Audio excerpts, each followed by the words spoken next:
তোমার তো ওর সাথে আমার সাথে বাজাবাজি হবে সারিয়া। না না আমি তো চলে আসবো। আমি না নো তুমি জীবনে চলে না না না না আমার কোনো সব তুমি কেন বারবার তোমার কথা দেবে ভাই আমার কাজ থাকলে আমি কাজ করবো। সাবধানে থেকো বা এখনই আসতেছি।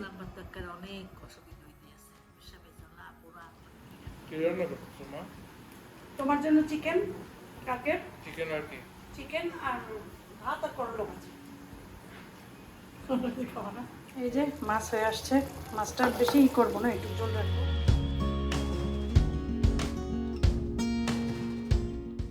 আসসালামু আলাইকুম, গুড মর্নিং।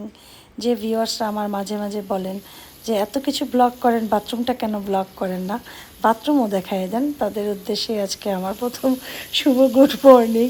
বাথরুমে এসেছি মুখ ও হাত ওয়াশ করার জন্য। সকালে ঘুম থেকে উঠেই যে কাজটা করি, টুথব্রাশ করে মুখ ধুয়ে তারপরে ডাইনিং রুমে চলে যাই। আমাদের গ্যাস শেষ হয়ে গেছে, আমাদের গ্যাস নেই, গ্যাস আনতে গেছে। আসে বেরাবো আমাকে ওই যে প্যাকেট চা আছে না, কফি মেকারে পানি গরম দিয়ে প্যাকেট চা বানিয়ে দিচ্ছে। আমাদের আসলে ইয়াও নাই, ইন্ডাকশনটাও নাই, তারপরে আমাদের ক্যাটেলটাও নাই পানি গরম করার, তাই না? আমাদের আসলে কফি মেশিন তো আছে, কিন্তু ওইটার ভিতরে পানি যে গরম করা যায় না, ওইটা দিয়া তারপরে প্যাকেট চা না ঠিক বানাই দিছে। এখন আমাদের আসলে ইন্ডাকশনটা বেশি দরকার। আমাদের ইন্ডাকশন নষ্ট হয়ে গেছে, সারাইতে দিছি, ওই লোক নিয়ে ভাগছে। ওই ইন্ডাকশনের মানে যে লোকের কাছে দিছি সেই লোকের নাম্বার সে এখন ধরে না, আর সে কোথায় দোকান তাও আমরা জানি না। বৃষ্টি আরম্ভ হইতেছে, দেখবা দেখাই, দেখো বৃষ্টি শুরু হয়েছে। শব্দ পাও কেউ? ওই যে দেখো, বৃষ্টি আসলেই মিষ্টি। আপনার জন্য ডিম সেদ্ধ দিছি, চা বসাইছি, চা খাবো। কম বাজে না, 11:30টার মতো বাজে। সবাই কাপড় চোপড় নিয়ে যাচ্ছে ঘরের ভিতরে, বাইরে শুকা দিছিল। ভালোই হয়েছে, এত গরম পড়ছে, একটু বৃষ্টি হলে শান্তি লাগবে।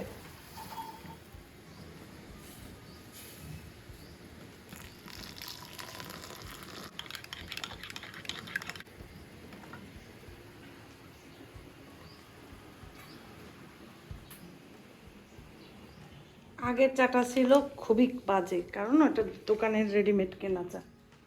ফ্যানটা ছাড়বো, লাইটটাও জ্বালাবো, কারণ অন্ধকার, অন্ধকারে আসছে। এখন চাটা হয়েছে ফার্স্ট ক্লাস চা। আগের চাটা আমি খাইও নাই, আসেফের আব্বুকে দিয়ে দিছিলাম। পরে এখন চাটা মজা করে খাবো ইনশাল্লাহ। দেখো কত সুন্দর চা হয়েছে। তো আমি তখন যেহেতু অ্যান্টিবায়োটিক খাইছি, সেই জন্য আমি রুটি দিয়ে চা খাইছি। এখন বলি অ্যান্টিবায়োটিক মধ্যে 2 দিন খাই নাই, কারণ আমার কেন ইচ্ছা হচ্ছিল না যে এত বেশি অ্যান্টিবায়োটিক। 4 দিন খাইছি, খাওয়ার পর 2 দিন খাই নাই। এখন সবাই আমার বকা দিতেছে, এমনকি আমার ভিউয়ার্স আপুরাও বকা দিতেছে, ছোট বড় সবাই, যে আপু তুমি কেন অ্যান্টিবায়োটিক কোর্স কমপ্লিট করতে হয়। আমি তো জানি কমপ্লিট করতে হয়, কিন্তু আমি খাই না ইচ্ছা করে, কারণ দেখেছি আমি ভালো হয়ে গেছি। আমার চাচ্চু জানলে তো আমার মানে বলবে যে তুমি তো এটা ভুল করছো।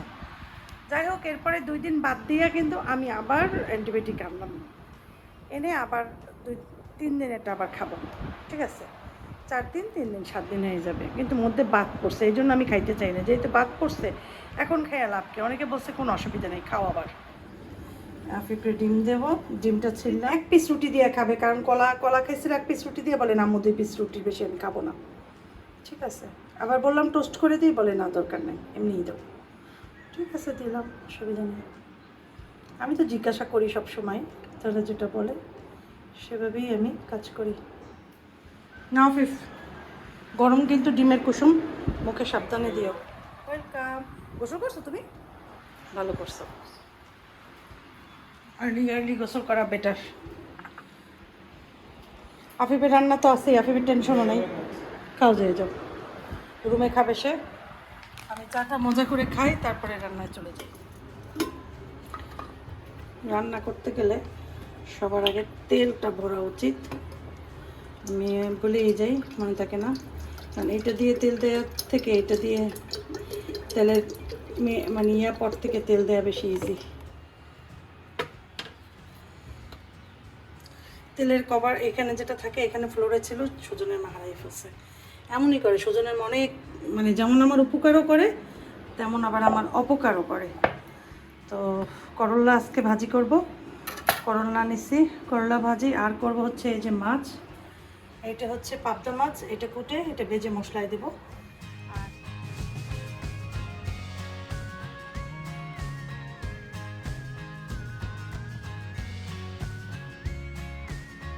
যাও, সাবধানে যাও, আল্লাহ হাফেজ। আবির গেছে টিউশনে, আমি একটু বসাছিলাম এখানে, কারণ চুলে একটু চাল ধোয়া পানি দিছি, আধা ঘন্টা পর গোসল করবো। আর চুলায় ভাত, করলা কাটলাম, এখন মাছটাকে কাটবো, তারপরে করলাটা ভাত হলেই আগে করলাটা বসাবো। এখন যেমন এটা করলাটা বসাবো একটু পেঁয়াজ আর কিছু না, কাঁচামরিচ দিয়া। এটা আমি আর আসিফের আব্বু খাবো। আফিফ হয়তো 2-1 পিস খেতে পারে, করলা বাচ্চারা পছন্দ করে না, তারপরও 2-1 পিস। অনেক সময় আমি আমার হাত দিয়ে ওকে 2-1 লোকমা খাওয়াই দিই ভাত। আর আফিফ খুব সচেতন, সে ভাত খাবে একদম মাপা ভাত। এখন আজকে বলতেছে আমার বডিতে রোজা উপলক্ষে বেশ ফ্যাট জমছে। কতটুকু আমি বলি, ওরা আসিফের আব্বু জামা টামা এই জায়গায় সেই জায়গায় রাখে। আমি বলছি যে জামা টামা সবসময় জায়গা মতো রাখো, যেগুলো এইভাবে ঝুলানো সেগুলো ঝুলাই রাখো, যেগুলো ঝুলানো না সেগুলো ইয়া করে রাখো। কিন্তু আমার কথা শুনেই না, বুঝছেন, একদমই শুনে না।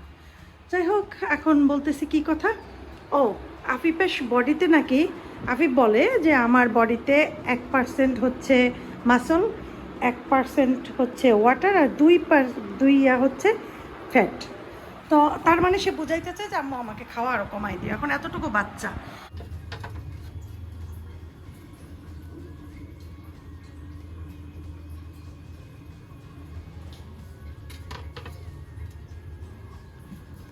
এই মাছগুলো ফুটে দিলে পর ঠাস ঠাস করে ফুটে, সেই জন্য দেওয়ার পরে সাথে সাথে যেটা করব ঢেকে দেবো,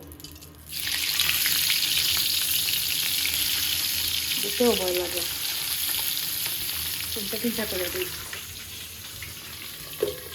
কড়াইটা প্রথমে মাছ ভাজতে নিচ্ছি, এই কড়াইটাও নষ্ট হয়ে গেছে। হ্যাঁ, তো এটা আর পারলাম না। পরে আবার এইটা স্টিলের, এটা সবসময় মাছ ভাজে, অনেক দিন কোনো কাজ করিনি। এইটাও একটু নিছিলাম, তাও দেখি যে মাছটা লেগে গেছে।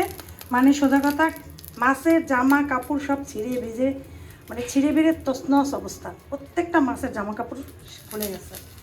কিন্তু কিছু করার নাই, এটাই রান্না করব। পেঁয়াজ দিয়ে দিলাম, নাড়াচাড়া করবো। দুঃখ লাগে মাছগুলো সুন্দর হইলে না।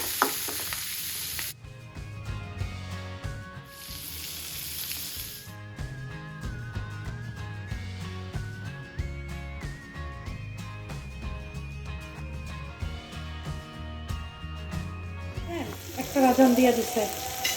আমার রান্না অবশ্য এই তো মাছ ফ্রাই করে করলাটা করলেই শেষ, 1:30টার ভিতরে রান্না কমপ্লিট করে ফেলবো।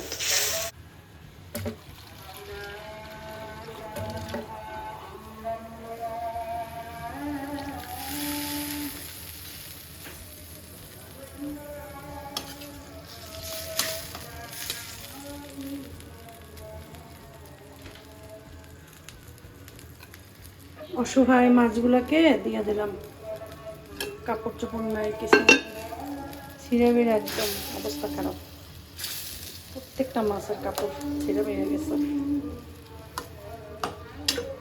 কি আর করা। যেটা দিয়ে ঢেকে ঢেকে মাছ করছিলাম ওইটা দিয়ে ঢেকে দিলাম। এবার আব্বু আফিফ একটু পরে চলে আসবে, ভাবলাম যে একটু ফ্রিজ খুলে পাইনাপেলটা ওটাই কাটি, কেটে রেখে দিই। এই যে মাছ হয়ে আসছে, মাছটা বেশি করবো না, একটু জল রাখবো, ধনিয়া পাতা দেবো না, এইভাবেই মজা এই মাছটা, এভাবেই খাবো। এখন করলাটাও বসাবো, এটাই বসাবো, যেটা মাছ করছিলাম একটু ভাজতে নিয়েছিলাম, ভাজতে পারিনি, চিন্তা করলাম মিটের ভিতরেই করি করলাটা। পেঁয়াজ আর কাঁচামরিচ 2টা ছিল এখানে দিছি, আরও দেবো 4-5টা। করলা একটু মানে কাঁচামরিচের ঝালটা ঠিক মতো না হলে ভালো লাগে না।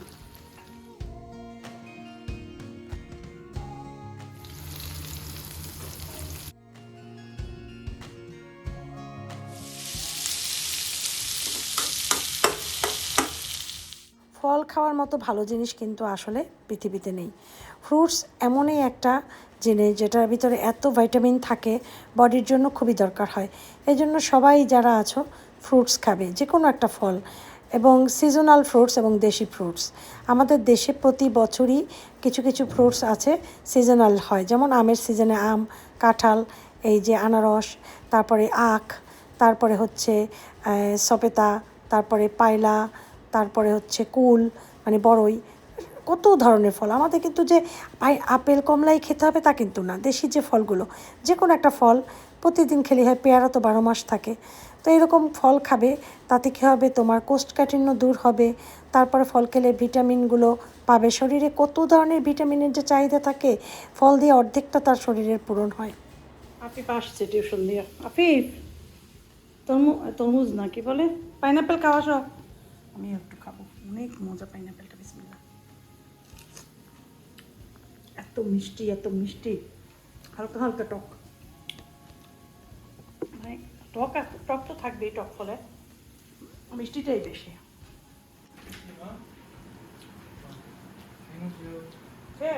ফ্রিজে রেখে দিও, আব্বু এসে খাবে না। ঠিক আছে, একটা বই অন রাখছি।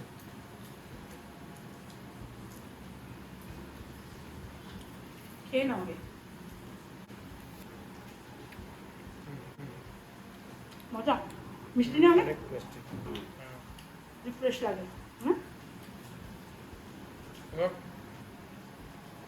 অনেক রিফ্রেশিং লাগে। হুম।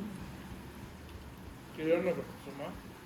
তোমার জন্য চিকেন, কাকের চিকেন আর কি? চিকেন আর ভাত আর করলা ভাজি। করলা দিয়ে খাওয়া না, করলা খাবো না। চিকেন দিয়ে খাওয়া শুধু, ঠিক আছে? আর আম্মু আব্বু খাবে মাছ আর ফ্রিজে করলা রেখে দাও। ভাজি। ফ্রিজে রাখো, ঢুকিয়ে রাখো। খাবা না? আমাকে আরেকটা দাও, আমাকে একটা দিয়ে রাখো, বাস রেখে দাও। 1:15 বাজে, আফিফের আব্বু তো এখনও আসেনি। আমরা যেন আফিফ আর আমি খাবার নিয়েছি। আফিফের চিকেন এইভাবে করছিলাম, চিকেনটা বড় বড় পেঁয়াজ দিয়ে এরকম করছিলাম, অনেক মজা হয়েছিল, টমেটো দিয়ে অনেক মজা হয়েছিল না। আর আফিফ শেষ পর্যন্ত করলা নিয়েছে, আর আমি তো করলা নিলাম। করলা দিয়ে আগে খাবো, তারপরে মাছ দিয়ে খাবো। আর সেগুলো আব্বুর জন্য ওয়েট করতে চাইছিলাম, কিন্তু কেন ক্ষুধা লাগছে, অনেক ক্ষুধা লাগছে।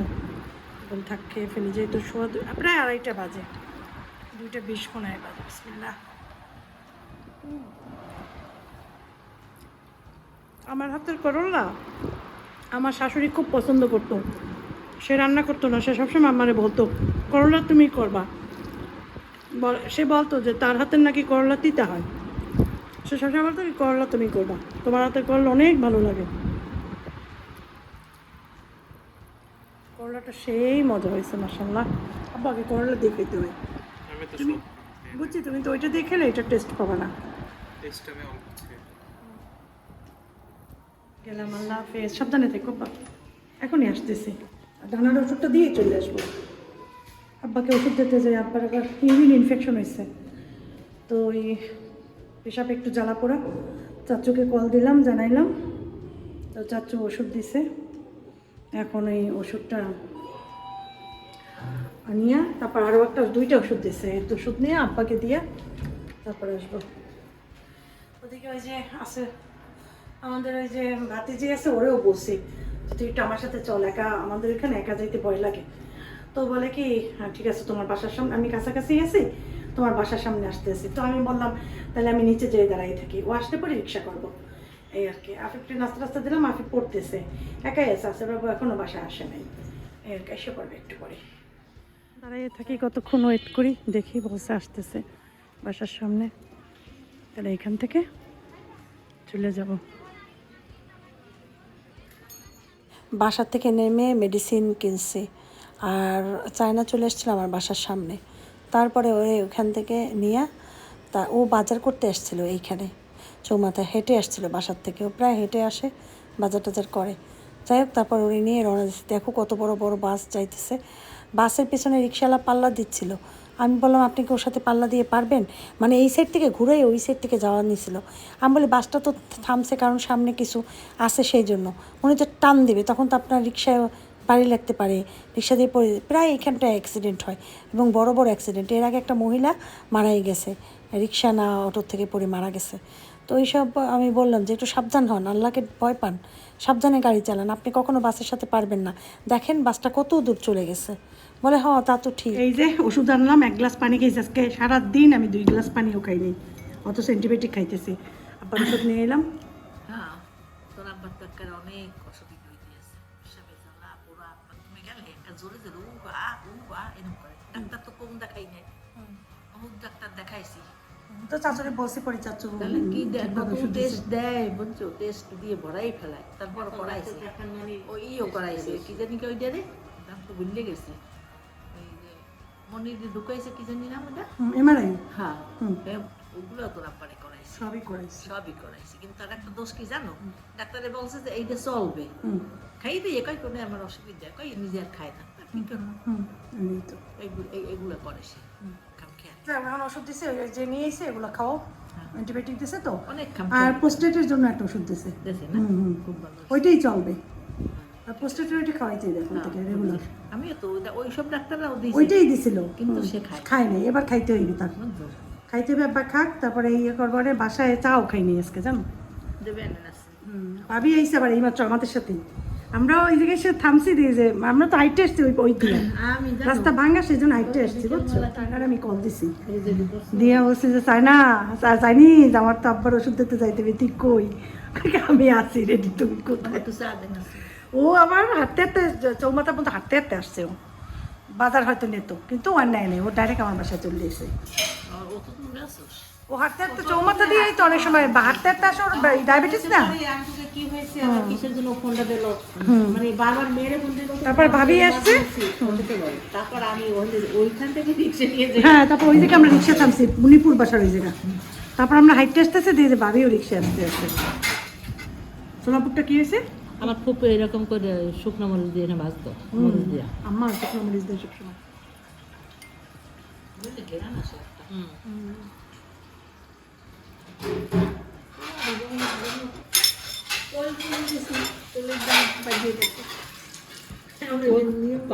না তেল কম খাওয়া ভালো না।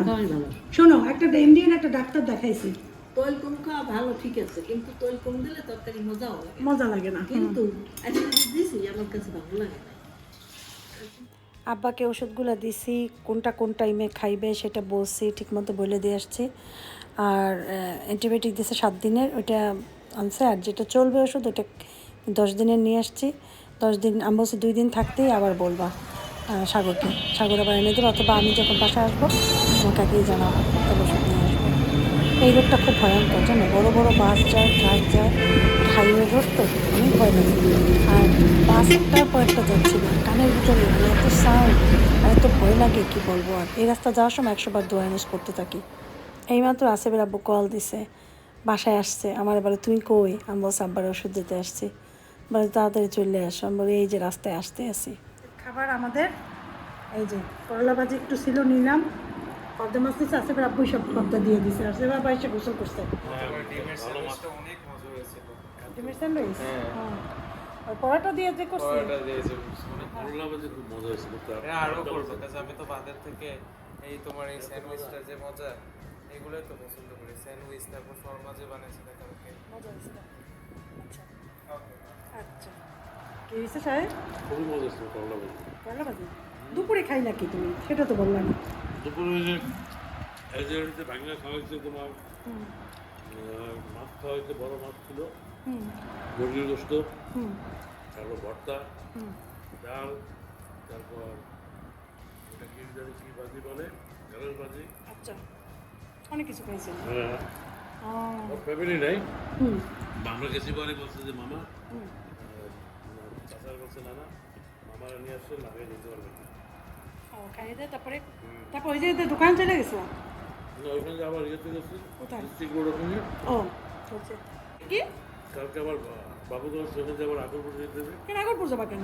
ওই যে মসজিদের, তোমার তো ওই সাথে আমার সাথে বাজাবাজি হবে সারিয়া। না না আমি তো চলে আসবো। আমি না ন তুমি জীবনে চলে, না না না না আমার কোনো তোমার সাথে ভাই, আমার আবার ব্যাক করতে হবে ইঞ্জিনিয়ারের জন্য। অসম্ভব, হ্যাঁ আমার তো ইঞ্জিনিয়ারের সাথে। অসম্ভব, তুমি জীবনে আগরপুরে গেলে ফেরত আসো না। না না আমাকে একটু ফেরত আসবে ভাই। আমি জানি না, আমি জানি আমি না তো ওদিন বললাম না, আমি তো ওদিন আগরপুর গেছিলাম।